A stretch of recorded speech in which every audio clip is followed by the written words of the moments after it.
उन हानियों को देख चुके हैं जिनसे आम तौर पर जंगल में जानवर पीड़ित होते हैं। हम कुछ ऐसे तरीकों को देख सकते हैं जिनमें वर्तमान में उनकी मदद की जा रही है। इनमें वे सभी तरीके शामिल नहीं हैं जिनमें उनकी मदद की जा सकती है या जिनमें उनकी मदद की जा सकती थी।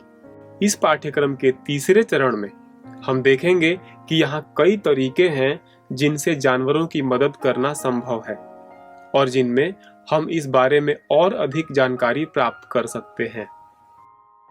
हालांकि इसमें और अगले 2 वीडियो में हम कुछ और तरीके देखेंगे जिनसे जानवरों की मदद की जा रही है। इस वीडियो में हम जंगल में विभिन्न तरीकों से फंसे या प्राकृतिक आपदाओं द्वारा प्रभावित कुछ जानवरों को बचाए जाने के कुछ उदाहरण देखना शुरू करेंगे।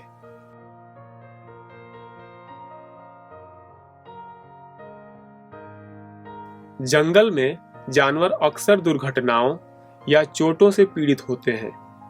वे शिकारियों या सत्ता या प्रजनन के लिए होने वाले अंतःविशिष्ट द्वंद्वों द्वारा, जंगल की आग से जलने या अचानक हुई बर्फबारी से जमकर कठिन जगहों जैसे कीचड़ के तालाब या जमी झीलों में फंसकर और दर्दनाक सुस्त मृत्यु का सामना कर घायल हो सकते हैं, या जंगल में सामान्य रूप से रहते हुए उनकी सीधे कोई दुर्घटना हो जाती है, जैसे कि मनुष्यों की।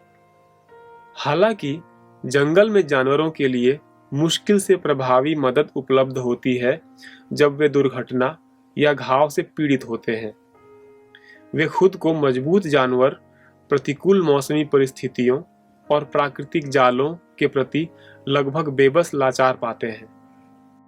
फिर भी मनुष्य कभी कभी फंसे हुए जानवरों को बचाने में सफल होते हैं, कठिन परिस्थितियों में भी।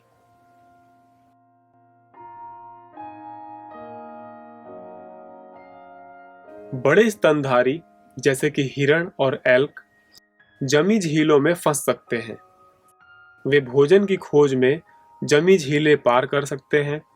वे पानी में गिर सकते हैं जब उनके नीचे की बर्फ टूट जाती है।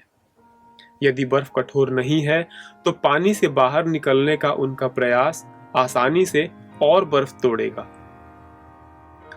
खुद को मुक्त करने में असमर्थ वे अल्प तप्तता से मर सकते हैं।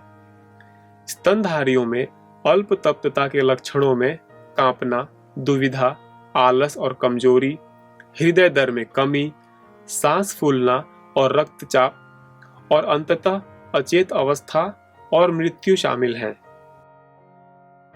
वैकल्पिक रूप से वे झटकों, अंगों का काम न करना, थकान, डूबना, भूख, अन्य जानवरों द्वारा खाए जाने या छूटने के प्रयास में होने वाली चोटों के कारण मर सकते हैं। कभी कभी यदि बर्फ ना टूटे तो भी वे जमी सतह पर अपना नियंत्रण खो सकते हैं।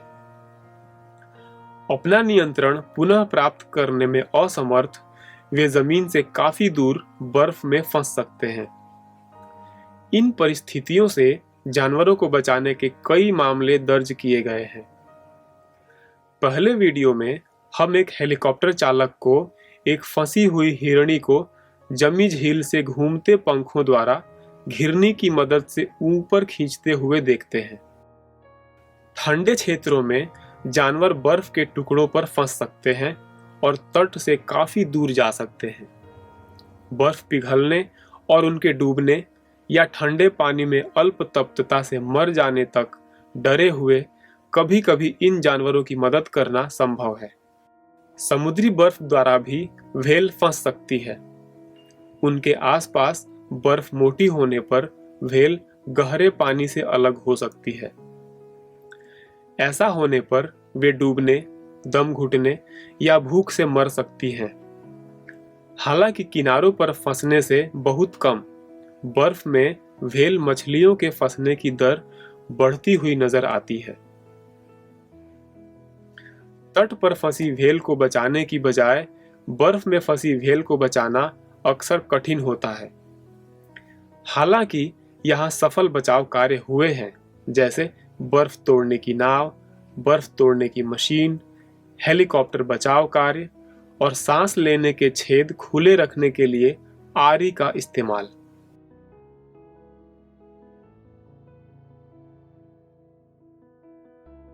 यहाँ कीचड़ के तालाब में फंसे जानवरों को बचाने के मामले दर्ज हैं। यह बारंबार रूप से ज्यादातर बड़े जानवरों जैसे हाथियों के साथ होता है।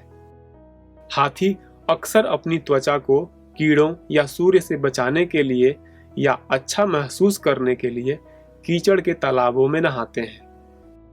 कभी कभी वे कीचड़ में फंस जाते हैं। इन परिस्थितियों में वे डूबना, दम घुटना या अन्य जानवरों द्वारा धीरे धीरे खाए जा सकते हैं। पक्षी जो उड़ सकते हैं वे भी कीचड़ में फंस सकते हैं। वे भी अक्सर बचाए जा सकते हैं।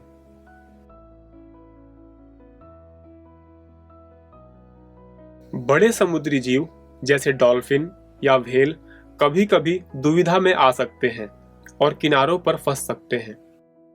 इस तरह की स्थितियों में यह निश्चित है कि जानवर मर जाएगा। हालांकि पारंपरिक रूप से जब वे खुद को बचाने के बिना किसी संभावित अर्थ के इस तरह से फंस जाते हैं तो मनुष्य अक्सर उन्हें उनके मांस या चर्बी के लिए निकाल लेते हैं। हालांकि हाल ही में इन जानवरों के प्रति नजरिए में बदलाव आया है और कुछ मामलों में मनुष्य उनकी मदद करते हैं। और हालांकि हमेशा तो नहीं, पर कभी कभी हम उनकी जान बचाने में सफल रहे हैं।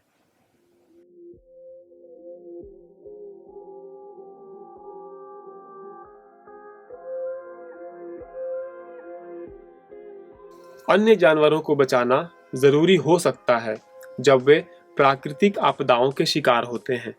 वे बाढ़ द्वारा दूर बहाए या डुबाए जा सकते हैं, तूफान द्वारा चकनाचूर, भूस्खलन, हिमस्खलन और भूकंप द्वारा दफन हो सकते हैं। बहुत से जानवर इन प्राकृतिक आपदाओं में मर जाते हैं।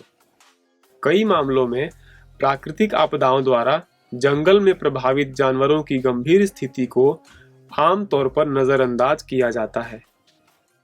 संयोग से हालांकि यह हमेशा का मामला नहीं है। यहाँ कई मामले हैं जिनमें इन परिस्थितियों में मनुष्यों ने जानवरों की मदद की है। ये मामले दिखाते हैं कि मनुष्य प्राकृतिक आपदाओं द्वारा प्रभावित जानवरों की मदद करना चाहते हैं और कर सकते हैं। इसके अलावा यहाँ कुछ संकेत हैं कि आम जनता प्राकृतिक आपदाओं में जंगली जानवरों की पीड़ा के बारे में और ध्यान देने की ओर अग्रसर है।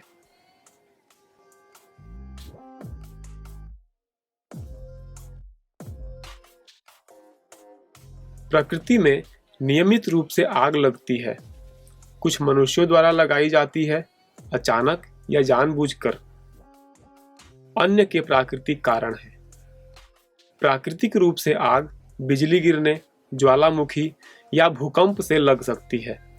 जाहिर है, हम जानवरों की कितनी परवाह करते हैं, इससे इतर आग कैसे लगी यह अलग बात है।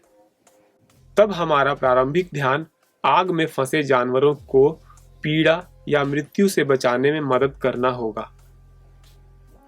कभी कभी उनकी मदद करना संभव है और वास्तव में यहाँ कई मामले हैं जिनमें यह पहले ही किया जा चुका है।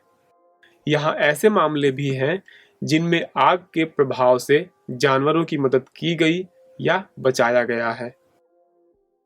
ये प्रयास लोगों के चाहने या अधिक दिखने वाले जानवरों पर ध्यान देने के साथ किए गए हैं, किंतु यह दिखाता है कि इन जानवरों की मदद करना कैसे संभव है। उदाहरण के लिए, यहाँ जंगल की आग से बचाए गए कई कोआला के मामले हैं। वे धीरे धीरे चलते हैं, इसीलिए वे आग से जल्दी नहीं भाग सकते। उनका प्रतिरक्षा तंत्र भी कमजोर होता है, जिसका अर्थ है कि यदि वे आग से जलकर बच जाते हैं तो संभव है कि वे संक्रमण से बच जाएंगे। हजारों कोआला हर साल ऑस्ट्रेलिया की आग में मर जाते हैं। उन्हें बचाना दूसरों को बचाने की बजाय आसान हो सकता है, जो छोटे हैं या जिन्हें पकड़ना अधिक कठिन है। जिससे जो लोग अन्य जानवरों को बचाने में समर्थ नहीं होंगे वे कोआला को बचा सकते हैं। अन्य उदाहरण जहां कई स्वयंसेवियों ने जानवरों को बचाने का प्रयास किया, वर्ष 2019 में बोलीविया की भीषण आगजनी में हुआ। परिणाम स्वरूप कई जानवरों को बचाया गया। आसान तरीकों से भी जानवरों की मदद करना संभव है। उदाहरण के लिए वर्ष 2019 में दक्षिणी ऑस्ट्रेलिया की आगजनी के दौरान वाइल्ड केयर ऑस्ट्रेलिया, एक संस्था जो जंगली जानवरों को बचाना और पुनर्वास करती है, इसने प्रभावित इलाकों में रहने वाले इंसानों को जागरूक किया कि वे जंगली जानवरों की पहुंच में पानी के बर्तन रखें।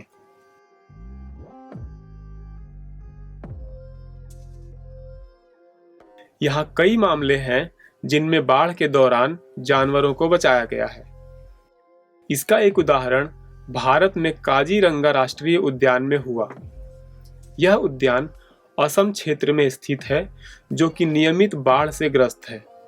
यह क्षेत्र पहाड़ों से घिरा है, इसलिए भारी बारिश होने पर यह पहाड़ों से तेजी से नीचे आती है और राष्ट्रीय उद्यान सहित समतल इलाकों में बाढ़ लाती है। वर्ष 2019 की बाढ़ में हिरण, गैंडे, भैंस, सूअर और एक हाथी सहित लगभग 200 जानवर मारे गए। एक अधिक व्यवस्थित बचाव उद्यान कृत्रिम रूप से ऊंची जमीन पर बनाया गया। ऊंची जमीन वाले इन क्षेत्रों ने जानवरों को बढ़ते पानी से बचाने में सुरक्षित जगह खोजने हेतु अधिक आसानी से उपलब्ध कराई। ऊंची जमीन के निर्माण को वार्षिक बाढ़ों में मरने वाले जानवरों की संख्या को कम करने का श्रेय दिया गया। वर्ष 2017 की बाढ़ में मारे गए 400 जानवरों की तुलना में वर्ष 2019 में लगभग 200 जानवर मारे गए। स्वतंत्र संस्थाओं ने भी इन परिस्थितियों में जानवरों को बचाने में अक्सर एक महत्वपूर्ण भूमिका निभाई है। इसका एक उदाहरण वर्ष 2019 में वर्जीनिया में अर्लिंगटन काउंटी में मूसलाधार बारिश के कारण आई भीषण बाढ़ थी। इस कारण से कई जंगली जानवर तूफान के कारण अनाथ हो गए। जब वे बाढ़ के पानी से उनके घोंसलों तक फेंक दिए गए या अपने माता पिता से अलग हो गए। स्वतंत्र संस्थाओं ने भी इन परिस्थितियों में जानवरों को बचाने में अक्सर एक महत्वपूर्ण भूमिका निभाई है।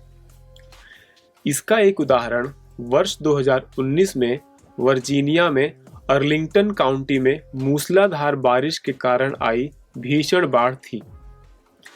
इस कारण से कई जंगली जानवर तूफान के कारण अनाथ हो गए। जब वे बाढ़ के पानी से उनके घोंसलों से फेंक दिए गए या अपने माता पिता से अलग हो गए। अर्लिंगटन के एनिमल वेलफेयर लीग के साथ बचाव कर्मी हिरणों और दर्जनों पक्षियों और गिलहरियों सहित दर्जनों जानवरों को बचाने में समर्थ रहे। कुछ मामलों में लोग स्वतंत्र रूप से कार्य कर रहे हैं। संस्थाओं या सरकारी शाखाओं की मदद के बिना जानवरों की मदद की जा सकती है। यहाँ एक उदाहरण है। वर्ष 2016 में मिसिसिपी में अचानक आई बाढ़ ने कई जानवरों को डूबने के खतरे पर ला दिया। दो भाइयों ने अपने घर के बाहर बाढ़ से भरे जंगल में से सूखे स्थान की ओर निकलते जानवरों को देखा।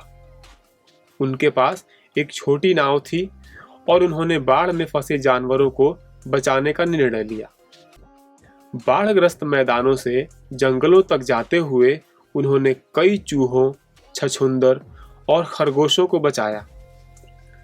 जंगल में जाने पर वे छोटी नाव में गए और बढ़ते पानी में जानवरों को ढूंढा। वे कई ओपोसम और आर्मदिलों को बचाने और बाढ़ का पानी घटने पर उन्हें छोड़ने में सफल रहे। यह कहानी दिखाती है कि कुछ लोगों के समूह के लिए कठिनाई में जानवरों को बचाना पूरी तरह संभव है।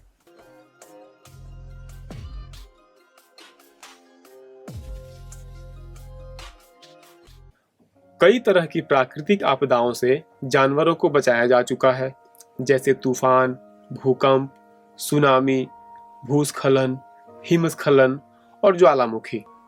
जंगल में रहने वाले जानवरों के लिए तूफान भयानक होते हैं। मनुष्य और उनके साथ रहने वाले जानवरों से परे जंगल में रहने वाले जानवरों के पास तूफान के प्रभाव से बचने के लिए पर्याप्त आवास नहीं है। वर्ष 2019 में दक्षिण कैरोलिना वाल्टरबोरो में डोरियन तूफान द्वारा घायल, बेघर, अनाथ या अन्य रूप से प्रभावित सैकड़ों जानवर एक अभयारण्य द्वारा बचाए गए। टूटे पैर, सिर दर्द और फेफड़ों के संक्रमण सहित चोटों को त्वरित प्रतिजैविक उपचार की आवश्यकता होती है। वर्ष 2018 में इंडोनेशिया में सुनामी ने कच्छपों को किनारे पर ला दिया, उन्हें समुद्र से 1 किलोमीटर तक दूर करते हुए। बचाव कर्मियों ने उन्हें वापस समुद्र तक पहुंचाने के लिए अस्थायी पालकी बनाई।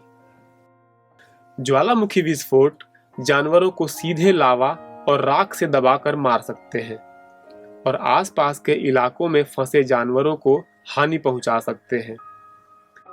वे गिरती राख द्वारा जल सकते हैं या राख खा लेने या सांस ले लेने से बीमार हो सकते हैं। वर्ष 2018 में फिलीपींस में हुए एक विस्फोट के बाद कई घरेलू जानवर चोट, बीमार, भूख या मृत्यु के खतरे पर थे। विश्व पशु सुरक्षा खतरे वाली जगहों से जानवरों को खाली जगहों पर ले गए और जिन्हें जरूरत थी उन्हें भोजन और चिकित्सकीय उपचार उपलब्ध कराया। जलीय जानवर भी ज्वालामुखी विस्फोट द्वारा प्रभावित होते हैं जब लावा के छोटे कण जल के संपर्क में आते हैं, जो कि जलीय जानवरों के फेफड़ों के लिए हानिकारक है। जल पर बहता लावा अम्लता के स्तर को भी बढ़ा सकता है, जो उस क्षेत्र में जलीय जानवरों के लिए हानिकारक हो सकता है। बड़े जलीय जानवर जैसे समुद्री कच्छप आसमान से देखे और बचाए जा सकते हैं या निकटतम किनारों से बचाए जा सकते हैं, जो अभी तक विस्फोट से प्रभावित नहीं हुए हैं। ऊपर दिए गए उदाहरण दिखाते हैं कि मनुष्य प्राकृतिक आपदाओं की श्रृंखला से जंगल में जानवरों को बचाने में समर्थ हैं। वे आपदाएं जिनसे अक्सर वे बिना हमारी मदद के नहीं बच सकते। हालांकि ज्यादातर हिस्सों में हमारे बचाव कार्य जंगल में रहने वाले जानवरों की बजाय घरेलू जानवरों पर केंद्रित हैं।